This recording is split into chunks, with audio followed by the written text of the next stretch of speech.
But I can tell you, we were paying attention in the fourth quarter, and I'll never forget standing next to a friend of mine who's and works here in our advancement office and does a great job with fundraising and those kind of things. And I'm sitting there, and they score, and I thought, oh, I sure hope they don't go for two. Please don't go for two, because they had, I felt like, all the momentum. They had hit a couple of big plays. They had put together some drives. I thought, please don't go for two. Well, and so when they ran out the kicker, it was like, okay, at least we're going to overtime, And then we blocked it, and it was incredible.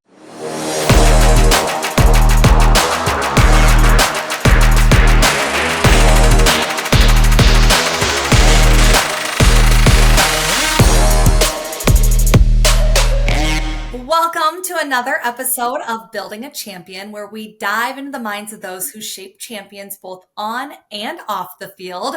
Joining us today is Jeff Morgan, the athletic director and head golf coach at Harding University. Welcome, Jeff. We are so glad to have you joining us today. Well, really appreciate the invite. This is an awesome opportunity, and love talking about athletics, our student athletes, and especially Harding University. So looking forward to being with you guys. Jeff, we had him on. He's had an impressive career leading the Bisons to numerous victories and instilling a winning mentality in his athletes.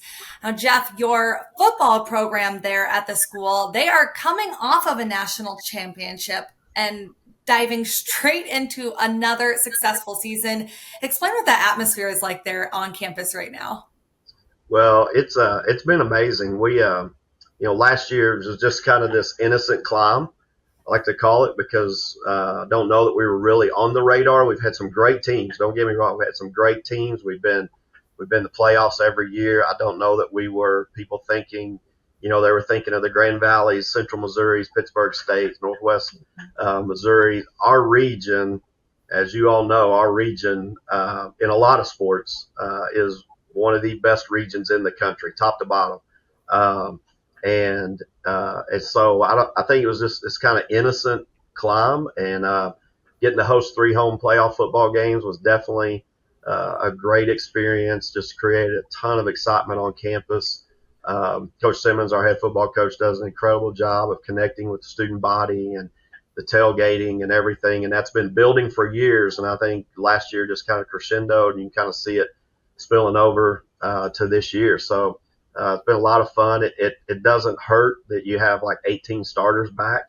Wow. You have your whole backfield back, and it's a very unique system, but one that really fits, I think, us at Harding.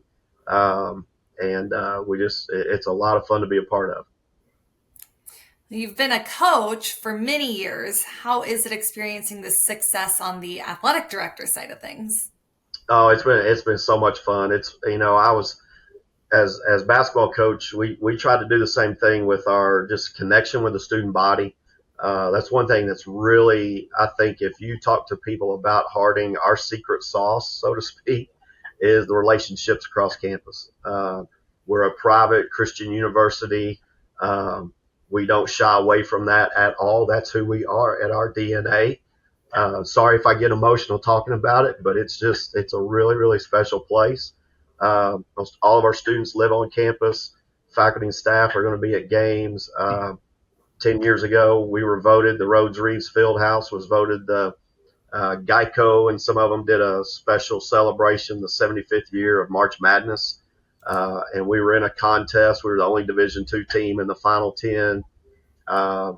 We won. We were voted the best road trip destination in college basketball because our alumni, our students, everybody would get online and vote. CBS Sports came here to our last home game, did a feature, and we were featured at the Final Four that year. And so pretty awesome little place to play. It's kind of a airplane hangar, Rhodes Reeves Fieldhouse, kind of a smaller Hinkle Fieldhouse at Butler. We've been referred to in D2 as Duke kind of atmosphere. And what's been really cool is to see that spread across campus. And like I said, Coach Simmons has done such a great job too, really connecting with student body. Our players connect with the student body because those are your peers. And those relationships are deep and it's thick. And so they show up and they show up at games. And so to be an AD now in that spot and just to get to know a lot of our other student athletes on a more of a day-to-day basis and just show up at practice and be there to support them and basically try to get out of the way. I just try to get out of the way and let them do their thing, and they do a great job of it. It's fun to support them and become a fan.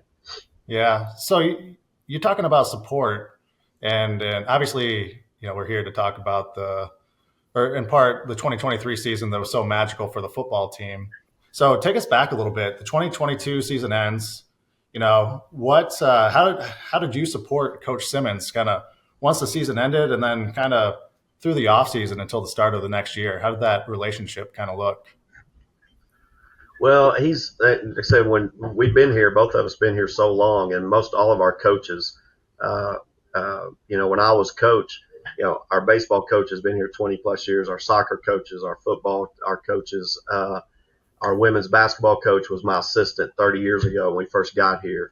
I think all but 6 of our athletic entire department, all but 6 attended Harding as undergrad students. So when I say the relationships are thick and the support and those kind of things, a lot of our faculty staff is that way as well. So, but no, coming out of a season where you don't make the playoffs, but yet you could sense this building even coming out of COVID, because the way they handled that and coming out of that, the way they handled the off season, Coach Simmons does an incredible job of creating culture.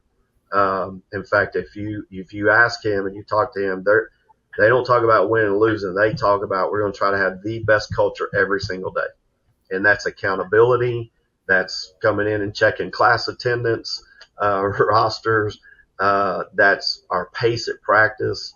It's kind of unique. It's really fun to watch. You think of all these spread teams that throw it all over the field. You would expect their pace to be really fast, right? Running routes and those kind of things. But I would put our pace in practice, running the football 98% of the time against anybody in the country. Our coaches do an incredible job. It is rep, really fast. So the pace of practice, the accountability, the work, the overarching theme. And I don't think I'm really answering your question about supporting him, because really Coach Simmons he does an incredible job. And it's like, okay, what can I do to help, if anything? Just try to help him with small things that doesn't need to be on his plate, and little things like that. But the overarching theme that they really approach is honor God. And you hear it every single day, honor God. Honor God in your relationships. Honor God in the way you treat the young ladies that are on this campus. Honor God in the way you treat faculty and staff. Honor God the way you treat the Airmark facilities crew that cleans our campus. Honor God in the way we practice, in the way we approach every rep, the way we approach every film session. And if you look in Scripture, it says, whatever your hand finds to do it with everything you got, for God, not for man. And so that is the overarching thing, and they pursue it every day. Do we get it perfect every day? Are we perfect anyway? No, absolutely not. But that's what they are pursuing, and we just try to support that any way we can. Well, over the years, Harding's athletic programs have seen that significant success. In addition to what you just discussed, what do you think has helped be the key to that success? Well, I think a lot of it too starts, obviously your administration is very, very supportive. Our faculty and staff, very supportive. And we have great relationships with our alumni. Our facilities are top notch. And the alumni and our people who care about a sport, they love to give to those sports. They can see those things building. They can see them growing. We have a beautiful indoor football facility, which was built by all former players, parents, families, from players and families all the way back to our first team in like 1959. So those teams and those parents and alumni of those teams love to support it. and that's critical. You guys know that. I mean, having facilities and having the resources to support our student athletes to try to improve their everyday experience. So to get that kind of support from our administration, from our alumni, from families of current players, past players is critical. Someone wants to replicate what you guys have going on there. Where do they start? Ooh, that's a great question. I would go to one of the things I love to talk about with people is the continuity of our coaches. Like I said, on our football staff, every coach, with the exception of one, attended Harding and played at Harding, and they stay. They see this as a mission. They see this as their purpose to invest in the lives of these young people, to think about where these young people, these young men are going to be, these young ladies that we're getting to coach, where are they going to be 5, 10, 15, 20 years from now? How are they going to be involved in their churches when they leave here? How are they going to be involved in their communities? What kind of families are they going to have? If young man chooses to get married, is he going to be the kind of dad, the kind of husband that the world needs to see and that God calls us to be? So I think a lot of that starts with the continuity of coaches, having coaches that really believe in a place. And when I say this, I'm not just talking about our football staff because they're incredible. You look across the board, our coaches tend to be here and they tend to stay. And like I said, it's a great place to raise your own families, but to see that as a mission and a purpose that's way bigger than what we do on the field and on the courts. Yeah, no, that's great. And so with that, you talk about culture and setting kids up for success as they leave school. I mean, how do you leverage that? Not only on the football program, but across all your programs as a recruiting tool. Because obviously, if you win the national championship, you're bringing in some talent. How's Harding leveraging that to bring in the talent they need to win games? Well, I think if you look at our system as well, and specifically to football, in recruiting, and I've talked, Coach Simmons and I were talking about this last week when I told him I had this opportunity, and he said one of the things they're really trying to focus on now with the day and age of the portal and everything else is trying to recruit loyalty. If you see student athletes in high school who are hopping around to 2 or 3 different high schools and 4 different high schools, some of them, or different transfers, why would you be surprised if they don't come here for a year and leave? So really trying to recruit loyalty, trying to recruit character. We with our system and the flex bone, we recruit different players too than a lot of people. You don't go out and necessarily get the biggest, largest offensive lineman that his first step is going to be backwards. You think about every team in the country, most offensive linemen now, their first step is backwards so they can pass block. We tend to get smaller guys that we'll bring in and across our teams. I think a lot of our teams do this. We build with freshmen and then mix in some transfers.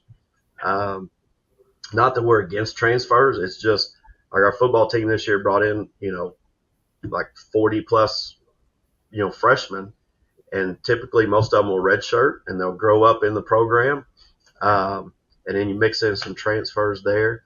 But you're getting some different top players too because of the system.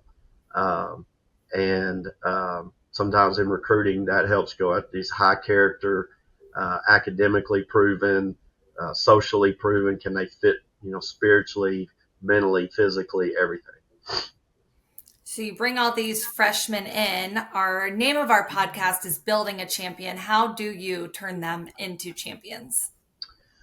Well, I think it starts with, from day one, it's all about culture and accountability and work ethic and honoring God with the way we go about that. Our strength coach, which we started a program about 4 years ago,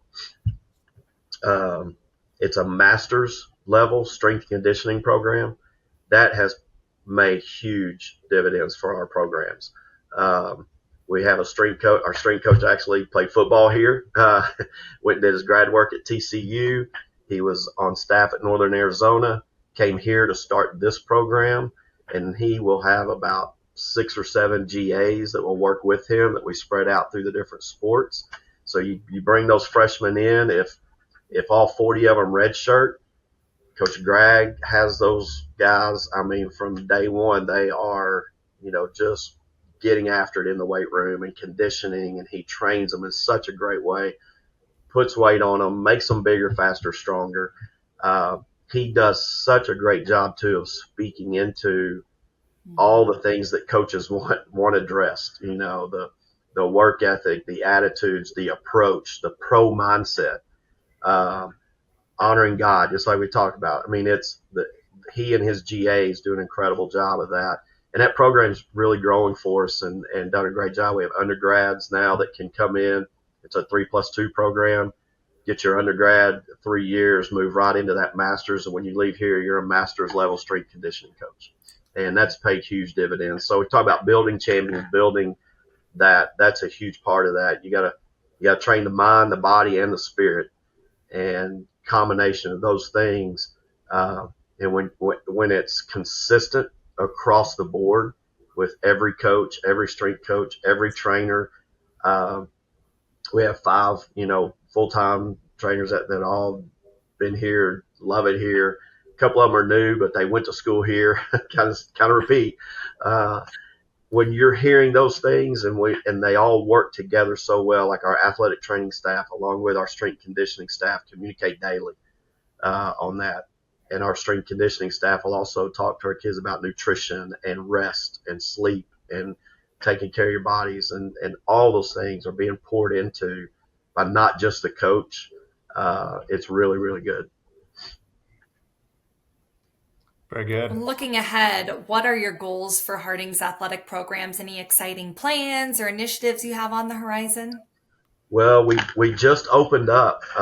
This is not necessarily on the horizon because we just opened it up, but we just opened up a brand new concessions building. But the biggest part is a brand new weight room that's a part of that. For about 50 years, we've had an old locker room on campus that's been a weight room. It's been lovingly referred to as the dungeon by our baseball team, softball team, track.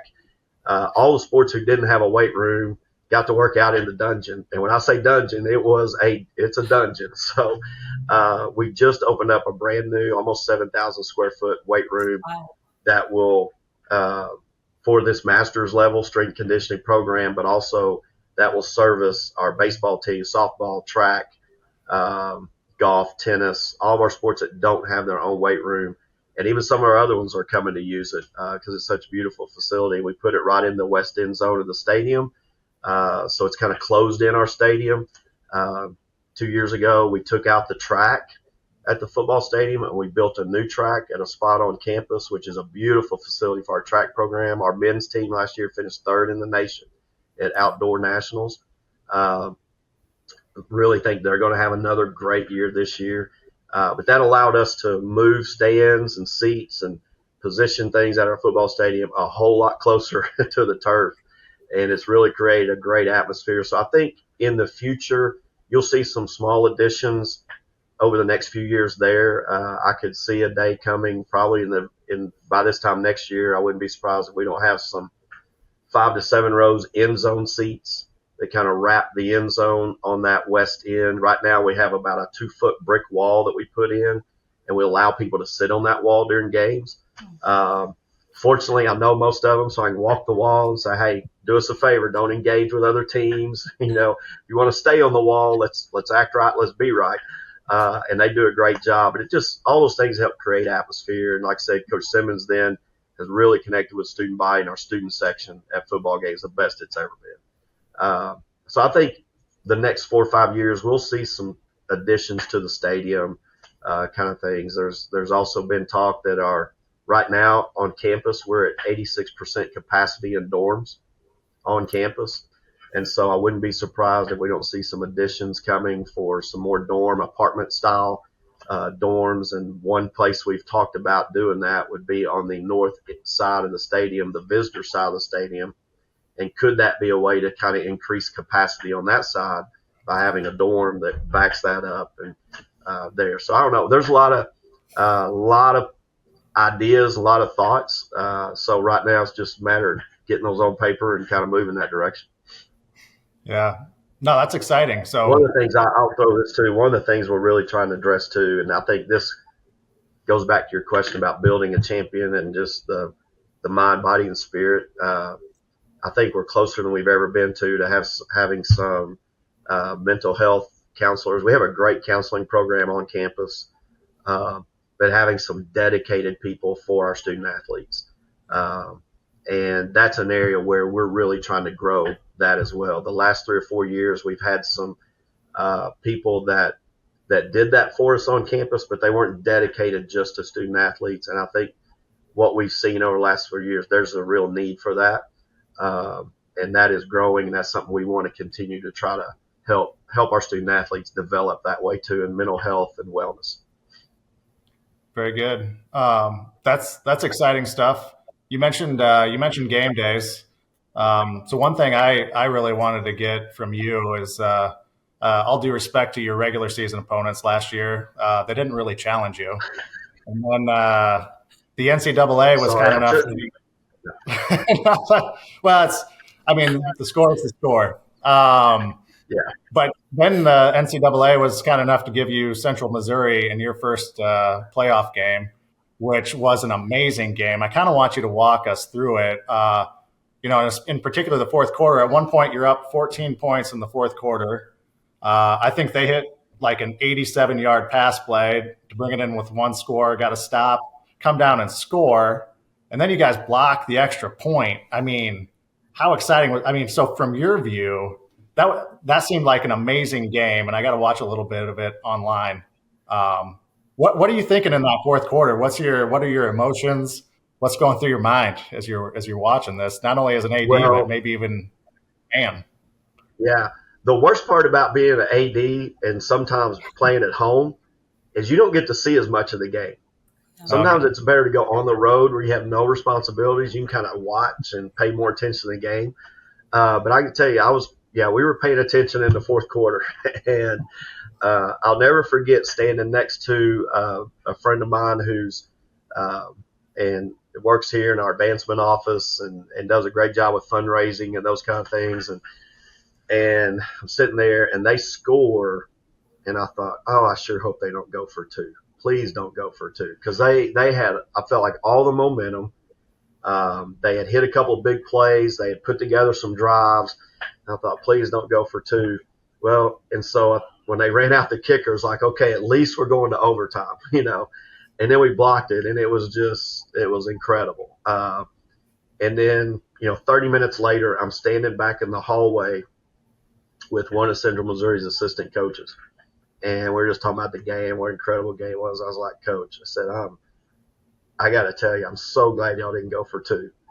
And he said, well, Coach, we, earlier in the year, they lost to Pitt State because they went for two. And so we had that in the back of our minds. So we're like, okay, we're going to kick the point after, tie this thing, we'll go to overtime. And then it worked, and then it just worked out in our favor. We made a great hustle play, incredible hustle play to block that. And then, congratulations. Then you get Grand Valley coming in the next week. So, yep. And wow, what an incredible – you talk about just two different top games and style of games to go from, both teams scoring 30-plus and coming down to a field goal. And then the next week, Grand Valley comes in here, two of the best defenses I've ever seen in my life, just going at it, and they'll score 7-6. Those two football games, I'll never forget those. Those were awesome. And to be able to stand on the sideline and watch the young men compete the way they did, and just, like I said, three incredible teams. So. What was the atmosphere like when they finally clinched that victory and you guys had that national championship under your wing? Well, it was funny, with all the field rushing last week.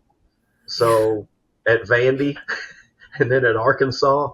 While I was on this trip with our golf team, we actually had it on in the van. One of the guys had it on the phone watching those games and keeping up. They were like, "Coach, did we get fined last year when we ran the field? When we stormed the field after the game?" I was like, "No, we didn't get fined." Nobody was. I said, "We did it. We did it in a great Harding way. We let everybody shake hands, and left visiting team left field. Then let's go be out there to celebrate with our team." And it was an awesome moment to punch that ticket, to know that you're going to McKinney, and it was really awesome to be on. I felt like we were kind of back in COVID because I was on so many Zoom calls with the NCAA, ESPN, leading up to those games. And I'll never forget one day being on the call with the reps from ESPN and someone, they go, "Okay, now, Coach, y'all are going to be on this side of the stadium at McKinney because we know what Mines is going to bring to the game." They played in it last year. They brought about 4,500 fans, 4,000 fans. They recruit a lot in the Texas area. They're close. And they said, "So we're going to put them on the side that'll be the best view for the cameras and all that because we know they're going to bring about 4,000 fans." And I didn't say anything, but in my mind, I was like, "You guys have no idea what's fixing to happen in McKinney. You really don't." Because Harding has so many alumni. We're 5 hours away from Dallas.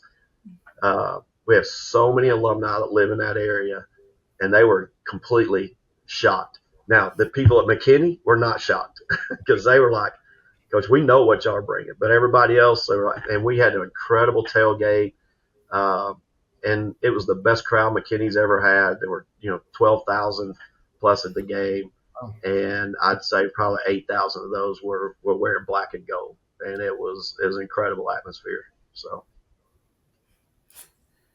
Before we wrap up here today, what advice would you give to young coaches or athletes who aspire to achieve the kind of success that you guys have had at Harding? For young coaches, I think so many people a lot of times get wrapped up in what's next, what job is next, where am I going next, those kind of things. And that's great. Have opportunities. You're going to have opportunities. I mean, I had opportunities to leave here. All of our coaches here have had opportunities to go. But I'd say be great where you're at. Try to make where you're at a championship mentality, championship accountability, a pro mindset. Be the best you can be where you're at. Then whatever else happens, happens. But be great where you're at. We had some coaches last year. We have a deal called breakout chapels here on campus. We have chapel every day on campus, 9 o'clock, entire student body, and it's usually 20 to 30 minutes. Well, we also do breakout chapels where each week, for 8 weeks, they have small groups around campus. So in the athletic department, what we've done is our coaches have taken those, and I've taken some of those, and we've done those as team chapels. They might bring an outside speaker, there's different things like that. So last year I told the coaches, I said, let's let our student athletes go be a part of the rest of the campus in some of those smaller breakouts, and let's spend some time just as coaches. And so I got some people like Coach Mel Churchman, the coach at Northwest Missouri State that made that program what it is, football coach. We Zoomed Coach T in to speak to our coaches. One of the things he talked about, he said they made the commitment there in his first year, after his first year, we're not going to complain about anything. And I think that goes back to let's be great where we're at, and let's make it as great as we can, and let's not complain about anything. We had Sherry Cole, the former coach at University of Oklahoma. She Zoomed in and spoke to our coaches and just did an incredible job. So we had some people like that, and they kind of spoke into those things. I think it's, as a young coach, having people that you can rely on to say, hey, what about this? Those kind of things. But be great where you're at, and try to find that contentment and that peace that says, hey, we're going to do the best we can here, and then if other opportunities come on, that's great. But let's pursue being great where we're at. Love that. Well, thank you so much for joining us today, Jeff. It has been great talking with you, learning about your journey, your insights there at Harding University. And that is going to wrap up Building a Champion for this episode. Be sure to subscribe and leave a review, and we'll see you next time.